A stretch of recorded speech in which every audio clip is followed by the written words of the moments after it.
Hi friends, मेरा नाम राज है। तो ये बेसिकली जीके और करंट अफेयर के क्वेश्चन है जो राजस्थान की आने वाली अपकमिंग एग्ज़ाम में आपकी बहुत हेल्प करेंगे।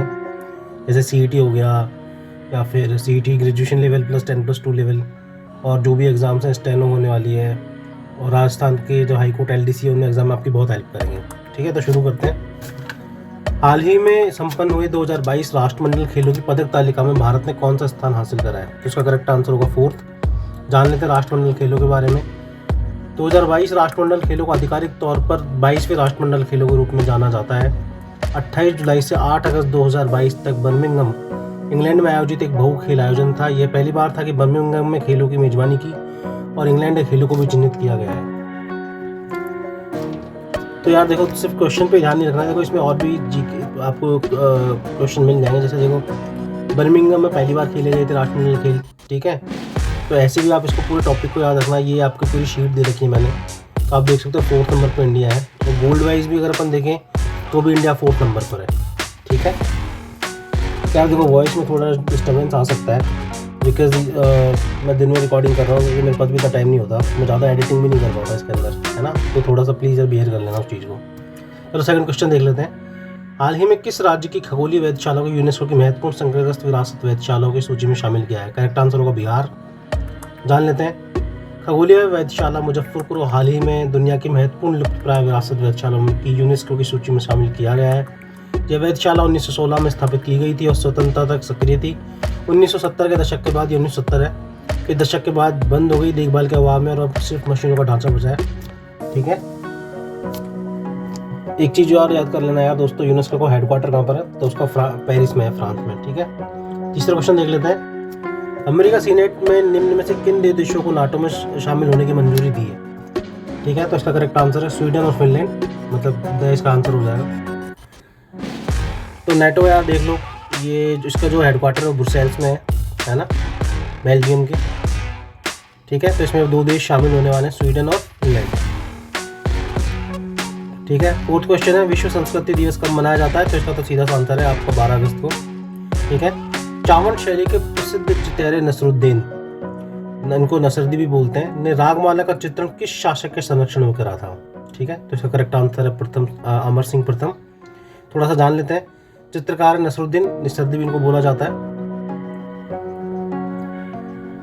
विजय प्रताप के शासनकाल में शुरू हुए अमर सिंह के समय नसरुद्दीन ने रागमाला ग्रंथ का चित्रित किया था और आकाश को सर्पीला एवं लहरियादार तरंगित बादलों के रूप में प्रदर्शित करा था। ठीक है, तो चित्रित किया था, मतलब चित्रकार थे, है ना। तो ये चीज़ ध्यान रखना है। तीसरा बौद्ध परिषद का आयोजन कहाँ किया गया था? तो इसका करेक्ट आंसर हो जाएगा पाटलिपुत्र। अब ये बुद्ध रिलीजन यार, ये देखो बहुत इंपॉर्टेंट है, तो इसको थोड़ा सा अच्छे से पढ़ लेते हैं, है ना। तो देखो, बौद्ध की प्रथम परिषद सतपर्णी राजगृह में हुई थी 483 ईस्वी पूर्व में। राजा अजात शत्रु के संरक्षण में भिक्षु महाकश्यप पाली के राजगृह में सत्तपनी गुफाओं में अध्यक्षता करते हुई थी। तो आप ये देखो, सत्तपनी गुफाएं कहाँ पर है, ये भी आपका ऐसे थोड़ा टॉपिक वाइज थोड़ा याद करके चलना है। ठीक है, बुद्ध विचारों की शिक्षा, सूत्र और शिष्य विनय के नियमों को संरक्षित करना था। आनंद बुद्ध के महान शिष्यों में से एक थे जिन्होंने सूत्र उपली का पाठ किया, दूसरे ने विनय का पाठ किया। अभिधम पटक भी इसमें शामिल थे। दूसरी बौद्ध परिषद कहाँ हुई थी? ये वैशाली में हुई थी 383 ईसा पूर्व। राजा कालाशोक के संरक्षण में हुई थी और सबकामी की अध्यक्षता में हुई थी। ठीक है, राजा कालाशोक कौन से वंश के थे? शिशुनाग वंश के थे। इस परिषद ने विनय पटक और अनुशासन संहिता पर विवादों का निपटारा किया था। ठीक है, तीसरी बुद्ध परिषद पढ़ लेते हैं। पाटलिपुत्र 250 ईसा पूर्व में राजा अशोक के संरक्षण में हुई थी और मोगलीपुत्र इसके अध्यक्ष थे। ठीक है, बुद्ध की शिक्षाएं जो 2 टोकरियों के नीचे थी, अब 3 टोकरी में वर्गीकृत की गई हैं। या टोकरी से आपको अंदाजा लगाना है कि इसका मतलब कॉलम। तो पहले क्या था? सुत्त पिटक था, विनय पिटक था, इसमें अभिधम पटक की भी स्थापना कर ली गई। ठीक है, तो इन्हें त्रिपिटक नाम दे दिया गया। तो ये कौन से उसमें हुई थी? तो बुद्ध की तीसरी परिषद में हुई थी, है ना। इस पिटक के सभी विवादों को सुलझाने का भी प्रयास किया गया। एक रूढ़िवाद स्कूल के रूप में स्थावरवाद स्कूल की स्थापना की गई। तो ये भी एक इंपॉर्टेंट है कि स्थावरवाद स्कूल की स्थापना कौन से बुद्ध उस परिषद में हुई थी? तो ये तीसरी बुद्ध परिषद में हुई थी। ठीक है, चौथी बुद्ध परिषद कुंडलन कश्मीर में हुई थी।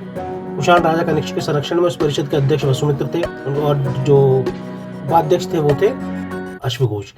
इस परिषद में बौद्ध धर्म के 2 संप्रदाय, महायान और हीनयान को स्पष्ट रूप से परिभाषित किया गया है। 5वीं बौद्ध परिषद मांडले बर्मा में हुई थी। ठीक है, और 6ठी बौद्ध परिषद आपके बर्मा में हुई थी। ये आपको थोड़ा सा पढ़ लेना अच्छे से, है ना। है, थोड़ा धीरे ही इसको स्क्रॉल करूँ तो आप इसको आराम से पढ़ सको, ठीक है। अगला क्वेश्चन देख लेते हैं। शक संवत की स्थापना कब की गई थी या किसने करी थी? तो ये कनिष्क ने करी थी। कब की गई थी?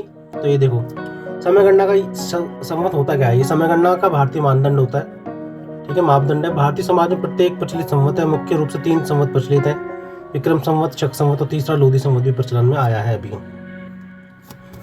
राजस्थान में स्पेशली इनको पूछा जाता है एग्जाम में। तो जो शक संवत है भारत का राष्ट्रीय कैलेंडर है, ये 78 ईस्वी में प्रारंभ हुआ था, ठीक है। इसको आप थोड़ा सा देख लेना। ये मैंने कैलेंडर से अटैच करा था कि जो पूछा जाता है कि होली कब मनाया जाता है ना, कोई त्यौहार कब मनाया, तो वो अपन से भारतीय कैलेंडर के अकॉर्डिंग पूछता है। ये राजस्थान के एग्जाम के विशेष संदर्भ में है, ठीक है। तो ये थोड़ा सा आप इसको देख लेना।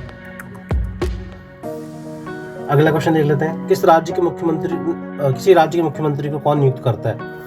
करेक्ट आंसर हो जाएगा राज्यपाल, ठीक है। इसमें तो कुछ ज़्यादा डिटेल में जाने की जरूरत है नहीं। पृथ्वी और सूर्य के बीच की दूरी कितनी अनुमानित है? ठीक है, ये 150 आंसर हो जाएगा इसका मिलियन किलोमीटर में, ठीक है। और डोगरी भाषा भारत के किस राज्य में बोली जाती है? तो इसका करेक्ट आंसर हो जाएगा जम्मू कश्मीर में। चलो दोस्तों, आज के लिए इतना ही। रोज के आपको 10 क्वेश्चन मिलेंगे, आप उनको अच्छे से याद करिए, इससे आपकी जीके भी इंप्रूव होगी और आने वाले एग्जाम में आपको हेल्प भी मिलेगी। Thank you so much guys.